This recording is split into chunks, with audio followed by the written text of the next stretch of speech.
Many times when there is an elderly person in a family, their children or grandchildren treat them with indifference and even contempt, as if they were an old and useless piece of junk, forgetting that gray hair and wrinkles do not show the uselessness of a tired person, but the experience that only a long journey can give.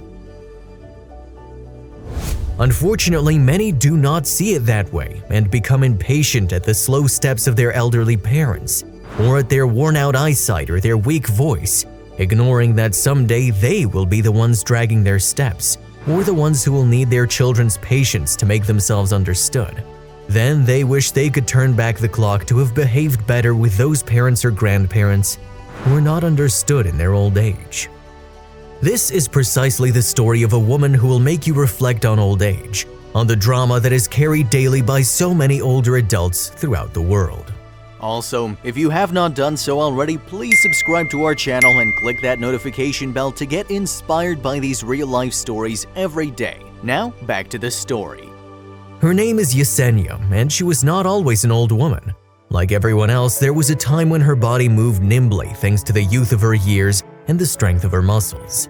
She was a child then, the daughter of a married couple of doctors who tried to be happy playing in the green gardens of the large house where she lived. However, deep in her heart, the little girl carried a great sadness that would accompany her all her life. The cause of this sadness was loneliness, because her parents, although they tried their best to be loving with her, could not give her all the time they wanted, nor all the attention a child needs to grow up. Their work at the hospital took up the hours of both professionals, day and night, and they barely managed to stop by their house to take a nap, eat something, or take a bath. Sometimes they would spend entire days without being able to interact with Yesenia because they would arrive home when she was asleep or at school. So the girl grew up with that weight on her soul, trying to be happy during her loneliness, almost always without success.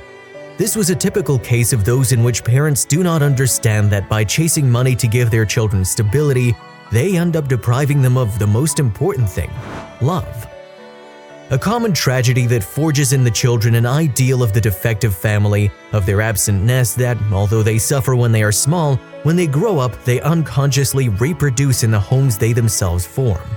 And this was unfortunately the case of Yesenia, who, although she suffered the absence of her parents, when she reached the age to take her life in her own hands, she tried to follow each and every one of their steps with their virtues, but also with their mistakes.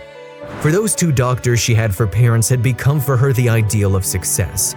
So once she graduated from high school, as soon as it was time to choose a university career, Yesenia decided to go into medicine because she dreamed of one day becoming a respected doctor like her mother.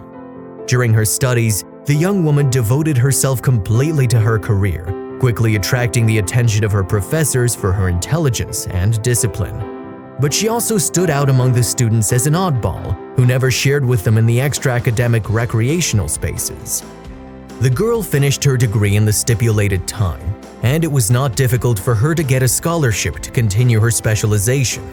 Also in her graduate studies, she stood out as an exemplary student for her professors and sullen for her classmates. But the latter mattered little to her because she had learned from her parents that the most important thing in life was hard work. The day would come when she would regret that petty attitude that deprived her of friends and sincere relationships. Yesenia obtained her degrees and easily landed a job at a major clinic in the nation's capital, where she quickly made a name for herself as one of the institution's top doctors. When she'd been working at the hospital for about a year, she received the tragic news that her parents had died in a traffic accident. This was a deeply painful event for her, and at the same time one of those events that showed the cold personality with which loneliness had molded her. Yesenia, although in her loneliness deeply mourned that loss, publicly agreed to coordinate the necessary arrangements for the cremation and to deposit the money to cover the expenses, but she refused to go to the city to personally say her last goodbye. She felt that her parents would be proud to know that even in such a difficult situation, she had put her duty as a health professional first. For better or for worse, in Yesenia's environment there were many other people like her, and that allowed her to meet a man with whom she felt attracted and whom she ended up marrying. The pair had a couple of beautiful children who, as if it were a family curse, suffered the same loneliness that Yesenia went through as a child. Their parents spent all day at the hospital and had no time to see them. Time passed relentlessly, and history repeated itself as if it was doomed to repeat itself forever. Once the children grew up and graduated from school, they decided to study medicine to continue the family tradition. But it would also be the moment that would force Yesenia to reflect on that life of family disunity. The woman and her husband, well into adulthood, finished their medical careers and retired.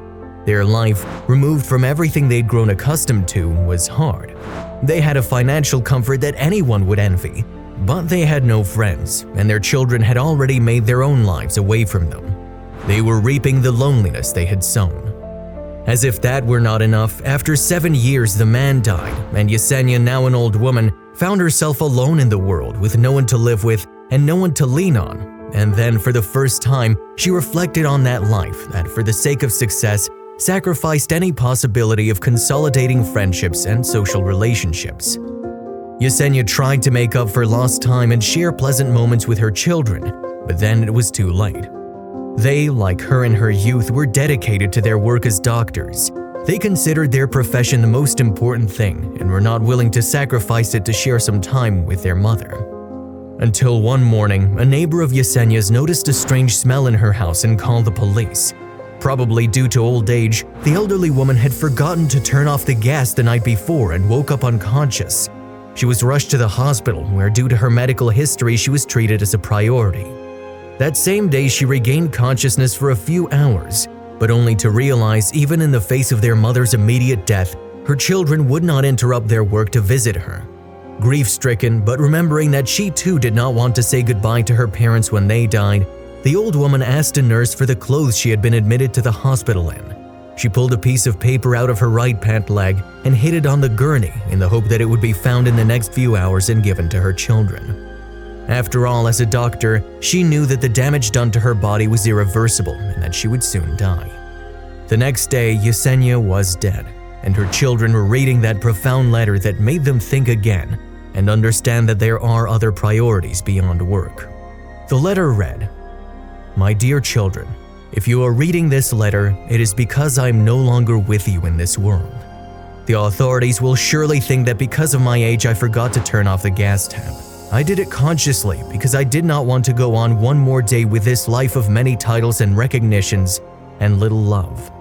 I am writing you this letter so that you do not feel guilty, because your father and I are the only ones responsible for you, like us, sacrificing your social life for your professional success. If I am writing to you, it is precisely to invite you to reflect. Awards and recognitions are as material as they are ephemeral and fleeting. What is important are the bonds we manage to establish with valuable people and the friendships we manage to forge with them for life. Only in this way, the day they are no longer useful for the labor market because of their age, they will know that they are still important for those who really love them for what they are inside and not for what they can serve to a profession. Always remember that a hug, a kiss, is worth more than a diploma or a prestigious position. Love, your mother Yesenia." If you liked the video, don't forget to give it a like and leave your opinion in the comments. Subscribe to receive more stories like this one and share with your friends. See you next time. If you liked the video, please give it a thumbs up and consider sharing it with someone who may find it interesting. Thanks for watching, and I'll see you in the next video.